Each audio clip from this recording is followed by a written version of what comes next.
இந்த நேரத்திற்கான தலைப்புச் செய்திகள்.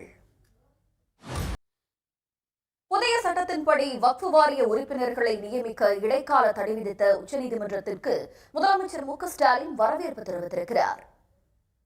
செய்திகளில் தொடர்வது சிறிய இடைவேளை.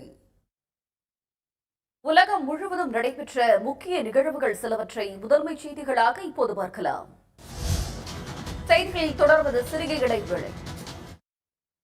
பல்வேறு நிகழ்வுகளில் பங்கேற்க திருவள்ளூர் மாவட்டம் பொன்னேரி வந்த முதலமைச்சர் மு க ஸ்டாலினுக்கு மக்கள் உற்சாக வரவேற்பு அளித்து வருகின்றனர்.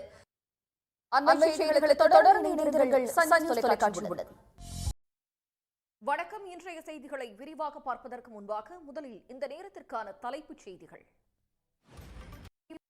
தொடர்ந்து உயரும் தங்கத்தின் விலை. இன்று தங்கம் சவரனுக்கு 70 ரூபாய் உயர்ந்து 72,120 ரூபாய்க்கு விற்பனையாகிறது.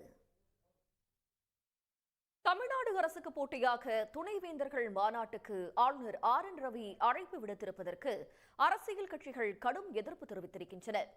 ஆளுநரின் அழைப்பை துணைவேந்தர்கள் நிராகரிக்க வேண்டும் என்று பல்வேறு கட்சிகளின் தலைவர்களும் வலியுறுத்தியுள்ளனர். நடுக்கடலில் கப்பலில் தீப்பிடித்தால் தொடர்ந்து முதன்மை செய்திகளை பார்க்கலாம். உலகம் முழுவதும் நடைபெற்ற முக்கிய நிகழ்வுகள் சிலவற்றை முதன்மை செய்திகளாக இப்போது பார்க்கலாம். இடைவேளைக்கு பிறகு முதன்மை செய்திகளை தொடர்ந்து பார்க்கலாம்.